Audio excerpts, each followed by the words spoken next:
राधा बल्लभ श्री हरिवंश, राधा बल्लभ श्री हरिवंश। ओम श्री परमात्मने नमः। श्री गणेशाय नमः। समाज के कुछ त्याग करने योग्य दोष बहुत आवश्यक है। जो कुछ दोष ऐसे होते हैं जो हमारे जीवन में अनेकों प्रभाव डालते हैं। जय पराजय, लाभ हानि और सुख दुख समान समझकर उसके बाद जो व्यक्ति कर्म करता है, ये बात भगवान श्री कृष्ण ने अर्जुन जी से भी कहा था, तू युद्ध के लिए तैयार हो जा। इस प्रकार युद्ध करने से तो पाप को नहीं प्राप्त होगा। यदि कोई आदमी किसी विधर्मी द्वारा धर्म का त्याग कर देता है या दबाया जाए, तो उस स्थान पर धर्म की रक्षा के लिए अपना प्राण भले ही त्याग दे, पर धर्म का त्याग न करे। इसी में कल्याण है। गीता में भगवान ने कहा है, स्वधर्मे निधन शेष कर, पर धर्मा भयावह। अपने धर्म में मरना भी कल्याणकारक है, पर दूसरे का धर्म भय देने वाला है।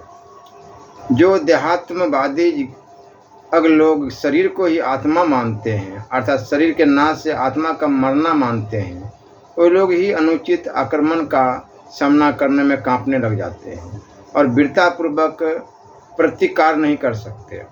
किंतु जिन्होंने श्रीमद् भागवत का अध्ययन करके आत्म तत्व का रहस्य जान लिया है या सुना भी है, वे शरीर के नाश से आत्मा का विनाश नहीं मानते।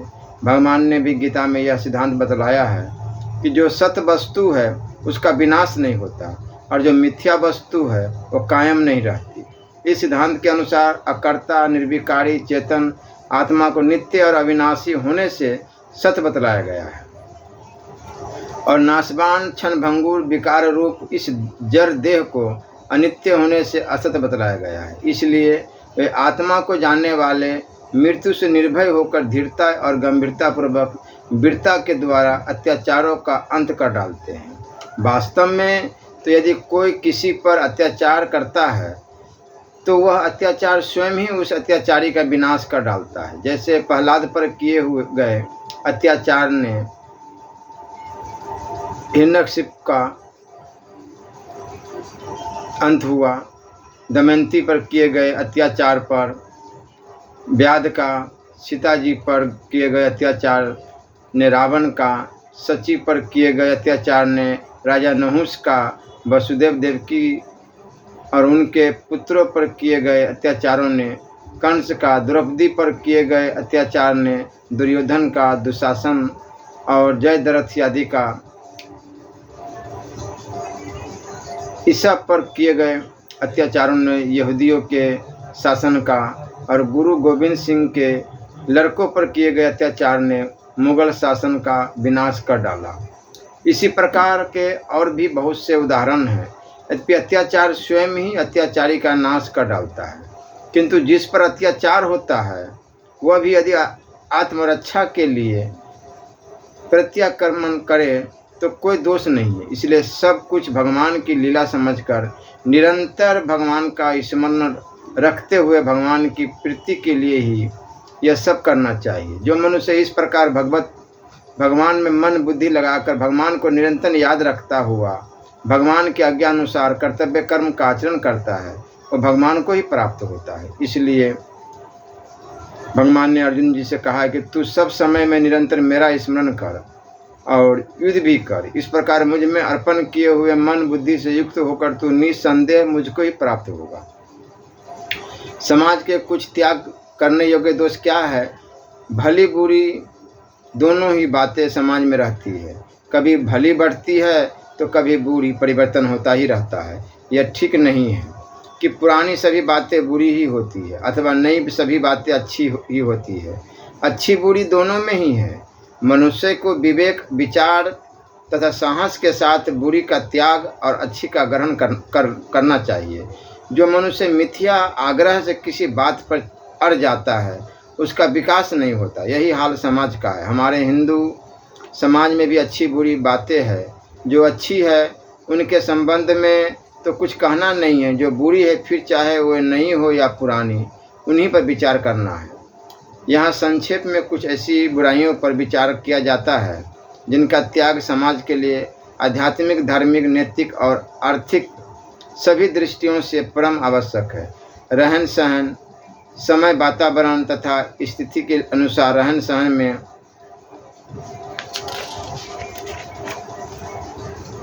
परिवर्तन तो होता ही है, परंतु ऐसी कोई बात नहीं होनी चाहिए जो साधक हो। इस समय हम देखते हैं कि समाज का रहन सहन बहुत तीव्र गति से पाश्चात्य ढंग का होता चला जा रहा है।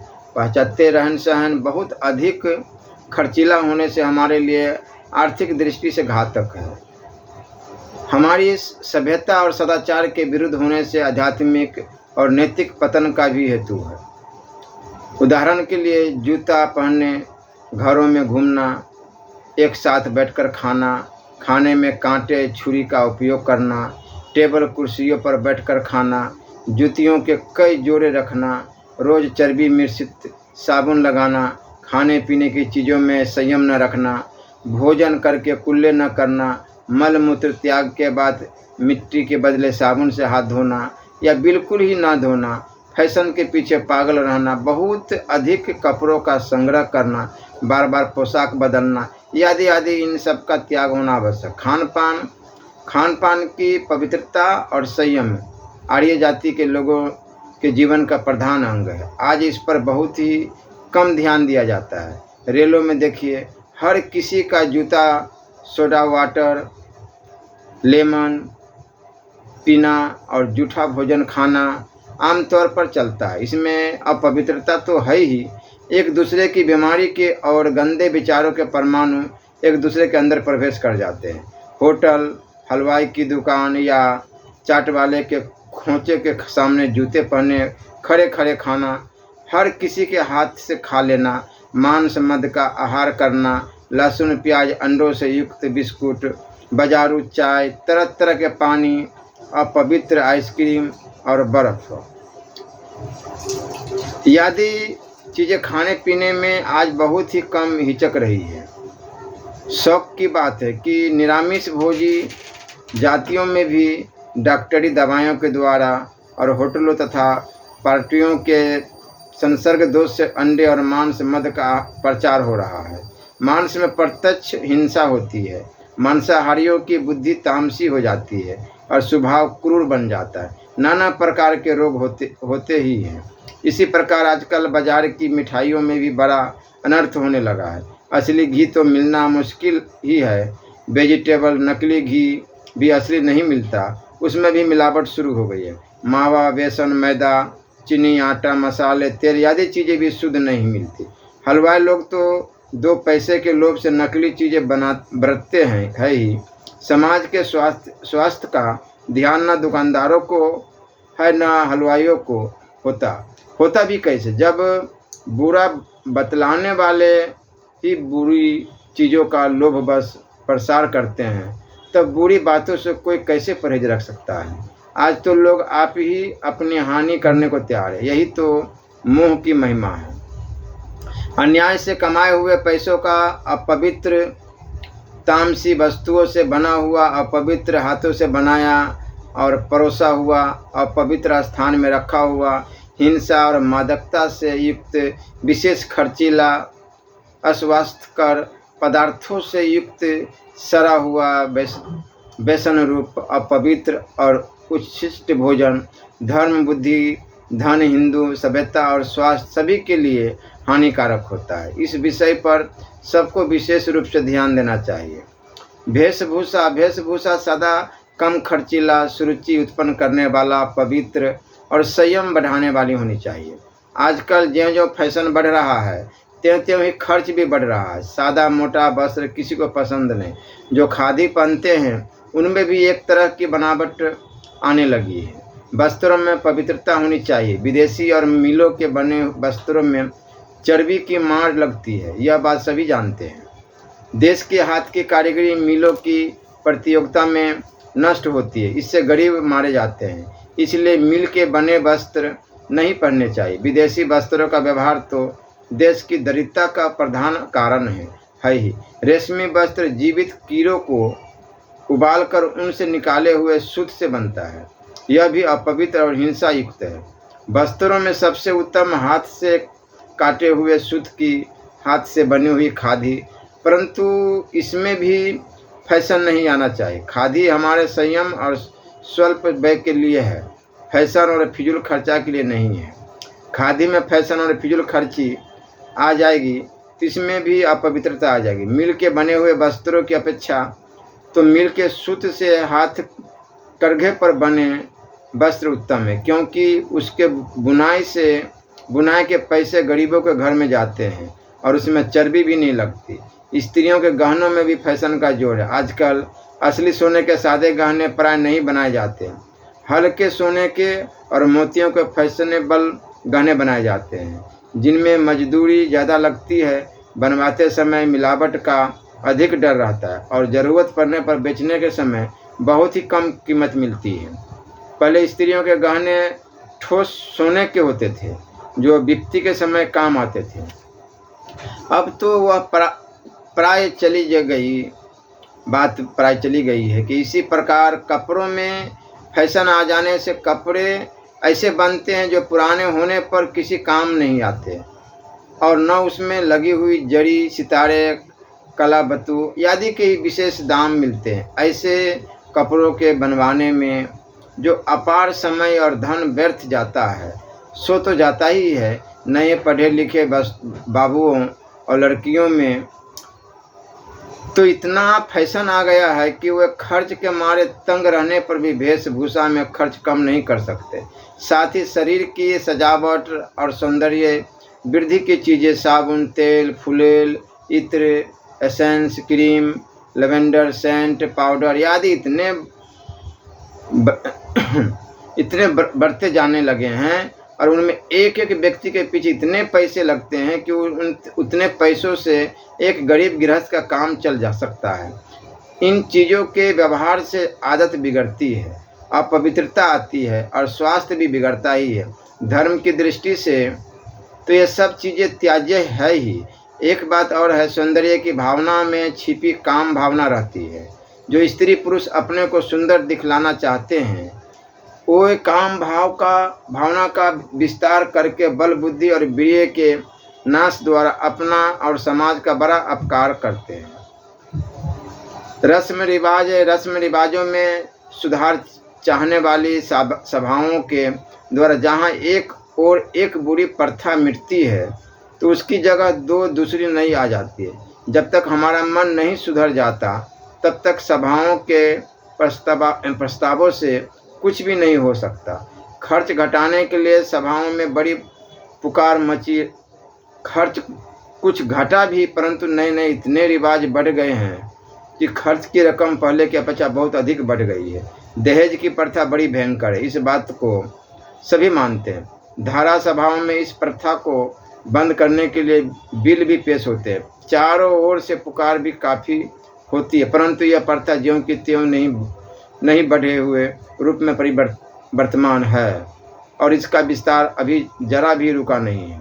साधारण स्त्री के गृहस्थ के लिए तो एक कन्या के विवाह करना मृत्यु की पीड़ा भोगने के बराबर सा है।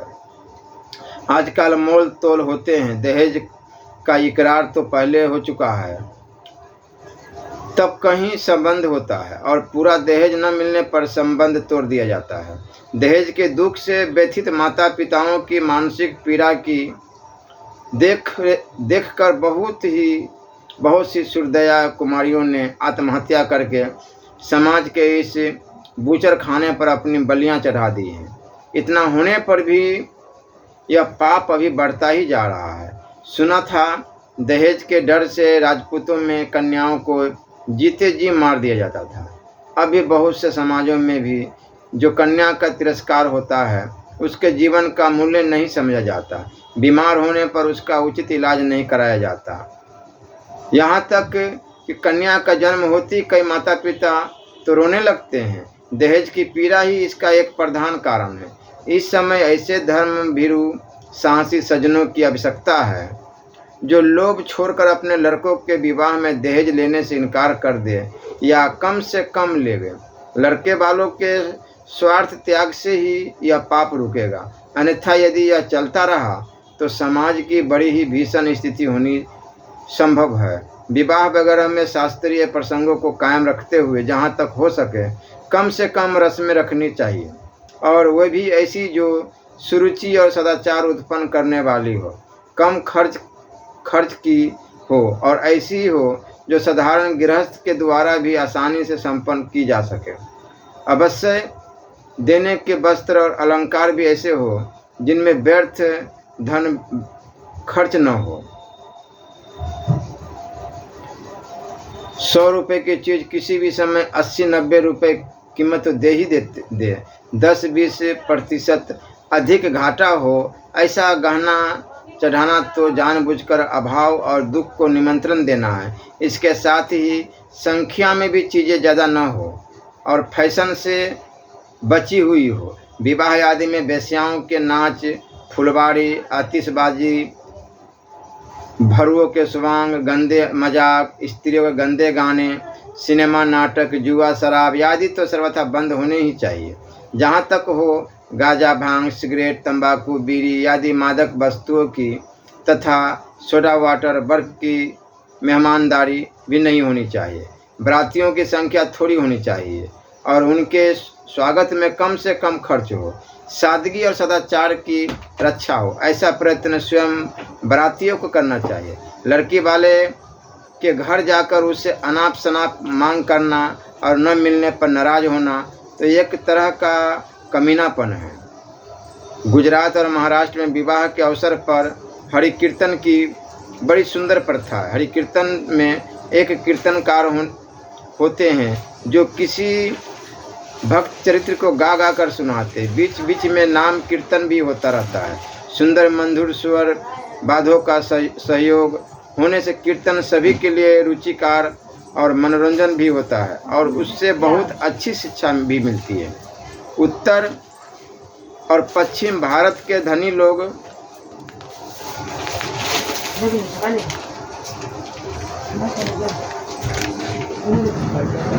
उपयुक्त कुप्रथाओं को छोड़कर इस प्रथा को अपनावे तो बड़ा अच्छा है। लड़कियों के विवाह भी आजकल बहुत बड़ी उम्र में होने लगे हैं।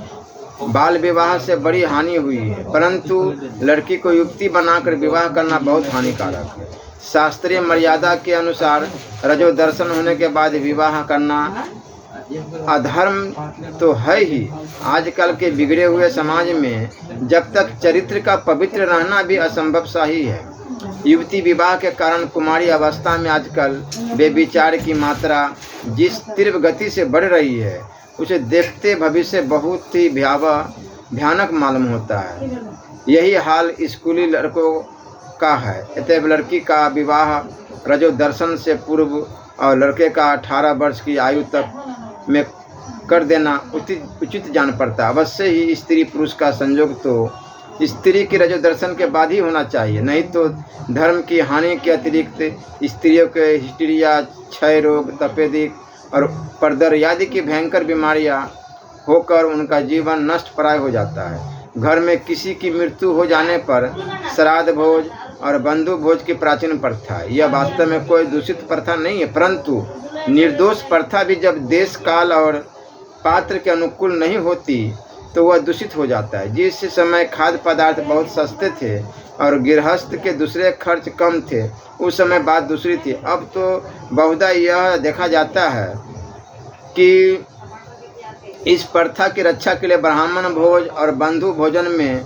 साधारण मध्य वित्त गृहस्थों की स्त्री धन और घर मकान तथा जगह जमीन तक बिक जाते हैं। परिणाम यह होता है कि पूरे परिवार में सभी लोगों के जीवन दुखपूर्ण हो जाते हैं। इस प्रथा में शास्त्रोक्त ब्राह्मण भोजन तो अवश्य कराना चाहिए, परंतु कुटुंबियों को छोड़कर बंधु भोजन की कोई आवश्यकता नहीं है। विवाह और अवसर आदि पर दूर देश से कुटुंबियों का जो आना जाना है इसकी भी कमी करनी चाहिए, क्योंकि इसमें भी विशेष धन व्यय खर्च होता है।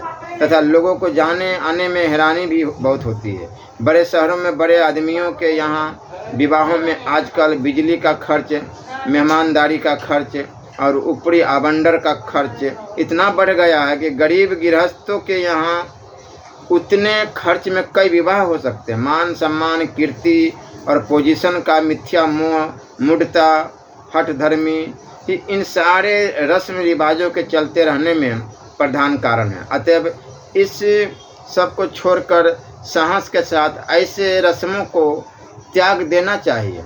चरित्र गठन और स्वास्थ्य, असंयम, अमर्यादित खान पान, गंदे साहित्य आदि के कारण समाज के चरित्र और स्वास्थ्य का भी बड़ी बुरी तरह से ह्रास हो रहा है।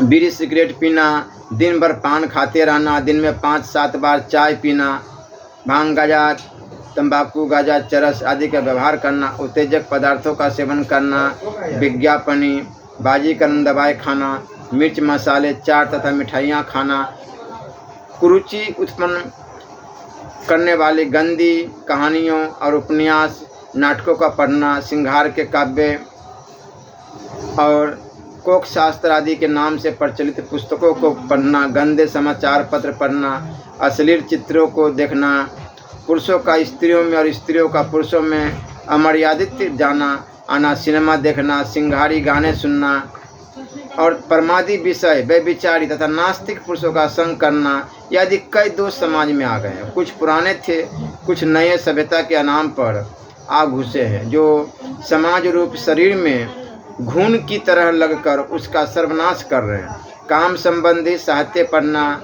सिंगार कर रस के काव्यों तथा नाटक उपन्यासों का अध्ययन करना, सिनेमा देखना, सिनेमा में युवक युवतियों का सिंगार अभिनय करना और निसंकोच एक साथ रहना तो आजकल सभ्यता का एक निर्दोष अंग माना जाता है।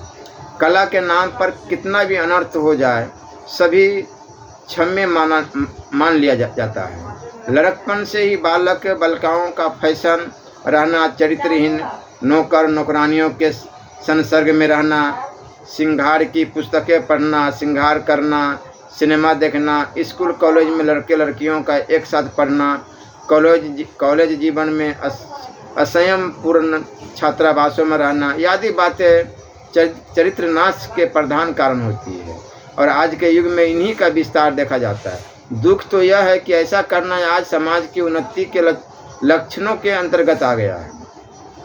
रात रात भर जागना, रात रात भर अभी कलयुग का ऐसा यंत्र है जिसे मोबाइल कहते हैं, कोई भी वंचित नहीं है उससे। रात रात भर बच्चे बूढ़े जवान सभी मोबाइल देखते। रात भर जागना, प्राप्त काल से लेकर दिन 9 बजे 10 बजे तक सोना, चाहे सो खाना, ऐसा आराम की सामग्रियां जुटाने और उनके उपभोग करने में ही लगे रहना।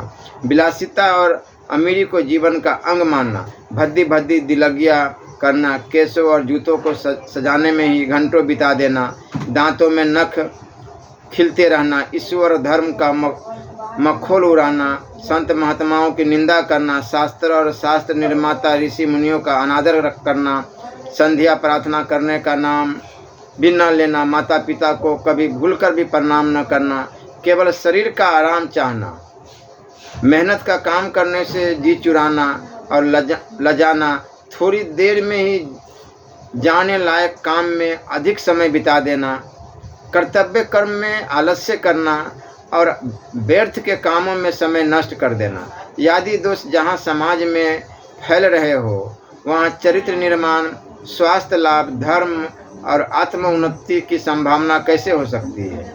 इन सब दोषों को छोड़कर समाज संयम और सदाचार के पथ पर चले, इसके लिए सबको प्रयत्न करना चाहिए। इन बातों के दोष बतलाने चाहिए और स्वयं वैसा आचरण करके आदर्श स्थापित करना चाहिए। केवल वाणी से कहना छोड़कर यदि लोग स्वयं करना शुरू कर दे तो बहुत जल्दी कामयाबी हो सकती है। कुविचारों का प्रचार ईश्वर नहीं है, ईश्वर को मानना ढोंग है, ईश्वर भक्ति मूर्खता है। शास्त्र और पुराणों के रचयिता दंभ और पाखंड के प्रचारक थे। मुक्ति या भगवत प्राप्ति केवल कल्पना है। खान पान में छुआछूत और किसी नियम की आवश्यकता नहीं। वर्ण भेद जन्म और कर्म से नहीं, केवल कर्म से है। शास्त्र न मानने में कोई हानि नहीं है। पूर्व पुरुष आज के समान उन्नत नहीं थे। जगत की कर्म से उन्नति हो रही है। अवतार उन्नत विचार के महात्माओं का ही नामांतर है। माता पिता की आज्ञा मानना आवश्यक नहीं है। स्त्री को पति के त्याग का और नवीन पति निर्वाचन का अधिकार होना चाहिए। स्त्री पुरुषों का सभी क्षेत्र में समान कार्य होना चाहिए। परलोक और पूर्व जन्म किसने देखे हैं? पाप पुण्य और नरक स्वर्ग आदि केवल कल्पना है। ऋषि मुनिगण स्वार्थी थे। ब्राह्मणों ने स्वार्थ साधन के निमित्त ही ग्रंथों की रचना की। अनेकों दोष लगाना, इतने नास्तिक हो जाते हैं कि सभी में दोष लगाते हैं, ढूंढ के बताते हैं।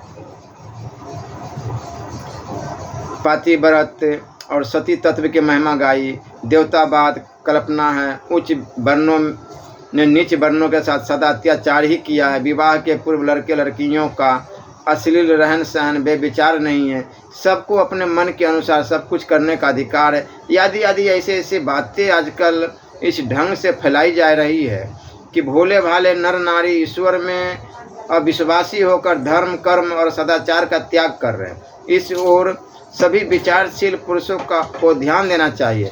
वहम और मिथ्या विश्वास। इसी के साथ साथ यह भी सत्य है कि समाज में अभी तक नाना प्रकार के मिथ्या विश्वास और वहम फैले हुए हैं। भूत प्रेत योनि है, परंतु वहमी नर नारी तो बात में भूत प्रेत की आशंका करते हैं। हिस्टीरिया की बीमारी हुई तो प्रेत बाधा, मिर्गी या उन्माद हो गया तो प्रेत का संदेह, और मालूम न कहाँ कहाँ वहम भरे हैं। इसलिए ठग और धूर्त लोग झाड़ फूक, टोना, जादू, जंत्र तंत्र मंत्र के नाम पर नाना प्रकार के लोगों को ठगते हैं। पीर पूजा, कब्र पूजा, जातियों के नीचे से बच्चों को निकालना, गाजी मियाँ की मनौती आदि पाखंड इसी वहम के आधार पर चल रहे हैं। इन मिथ्या विश्वासों को हटाने के लिए भी समाज के समझदार लोगों को प्रयत्न करना चाहिए। व्यवहार बर्ताव पराय मालिक लोग नेक नौकरों और मजदूरों के साथ भी अच्छा व्यवहार नहीं करते। उन्हें पेट भरने लायक वेतन नहीं देते। बात बात पर अपमान और तिरस्कार करते हैं। नौकर और मजदूर भले मालिकों को भी कोसते हैं और उनका बुरा चाहते हैं। भाई अपने भाई के साथ दुर्व्यवहार करते हैं। पिता पुत्र के साथ अच्छा बर्ताव नहीं करता। पुत्र माता पिता का अपमान करता है। सास अपनी पुत्र वधू को गालियां बकती है तो अधिकार रूढ़ पुत्र वधू अपनी सास की कष्ट पहुंचाती है। ननद भौजाई में कलह रहती है। माता अपनी संतान पुत्र और कन्या के साथ भेद युक्त बर्ताव करती है। जमींदार किसानों को लूट लेना चाहते हैं। किसान जमींदारों का बुरा तकते हैं। राजा अपनी प्रजा का मान धन और अधिकार छीनने पर उतारू हैं तो प्रजा राजा का सर्वस्वांत देखना चाहती है। ब्राह्मण शूद्रों का अपमान करते हैं तो शूद्र ब्राह्मणों को कोसते हैं। पड़ोसी में दुर्व्यवहार और कलह है। जगत में इस दुर्व्यवहार और कलह के कारण दुख का प्रवाह बह चला है। प्राय सभी एक दूसरे से शंकित और भीत है। यह दशा वस्तुतः बड़ी ही भयावनी है। इस पर भी विशेष विचार करके इसकी सुधार करनी चाहिए। व्यापार नाम पर जुआ जीवन अधिक खर्चीला तथा अवंडरपूर्ण हो जाने से धन की लालसा समाज में बहुत बढ़ गई है। धन एक साथ प्रचुर मात्रा में प्राप्त होने के लिए सट्टा में एकमात्र साधन सूझता है। इसी से आजकल रुई पाट हेसियन सोना चांदी आदि पदार्थों का सट्टा फाटका खूब हेसियन सोना चांदी या फाटका खूब चलता है। माल डिलीवर न लेकर जहाँ केवल भाव पटाया जाता हो वह सब एक प्रकार का जुआ ही है। वर्षा का सौदा, आंक फरक आकर दरा लगना, खानाबाजी लगाकर ताश चौपड़ शतरंज आदि खेलना, घूर दौड़ पर बाजी लगाना, लॉटरी डालना, चिट्ठी खेला करना आदि जुए तो प्रसिद्ध ही है। इस व्यसन में पड़कर लोग बर्बाद होते जा रहे हैं और हो रहे हैं। घाटा लगने पर बाप दादों की जगह जमीन घर स्त्रियों के गहने आदि चीजें बंधक रखकर तबाह हो जाते हैं और रात दिन चिंता के मारे जलते रहते हैं। कहीं कहीं तो आत्महत्या तक कर बैठते हैं। नफा होने पर व्यर्थ का प्रमाद, भोग, आलस्य, अकर्मण्यता और व्यर्थ खर्च आदि बढ़कर पतन के कारण बन जाते हैं। इस व्यसन की अधिकता बुद्धि, स्वास्थ्य, समाज और धर्म के लिए भी घातक होती है। बड़े बड़े लोग इसके फेर में पड़कर बर्बाद हो चुके हैं। इतना ही नहीं, इससे लोक परलोक दोनों भ्रष्ट होते हैं। इसलिए शास्त्रकारों ने सजीव और निर्जीव पदार्थों को लेकर किसी प्रकार का भी जुआ खेलना बड़ा भारी पाप और राज्य के लिए घातक बतलाया है।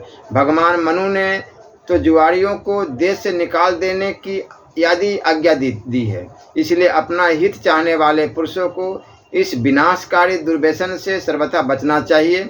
उपयुक्त विवेचन वर्तमान समय की थोड़ी सी कुरीतियों, फिजूल खर्ची और दुर्व्यसनों का एक साधारण दिग्दर्शन मात्र है। इनके अतिरिक्त देश, समाज और जाति में और भी जो हानिकारक, घातक और पतनकारक दुर्व्यसन, फिजूल खर्ची एवं बुरी प्रथाएं प्रचलित है, उनको हटाने के लिए भी सब लोगों को विवेकपूर्वक तत्परता के साथ प्रयत्न करना चाहिए। श्री राधा वल्लभ लाल की जय।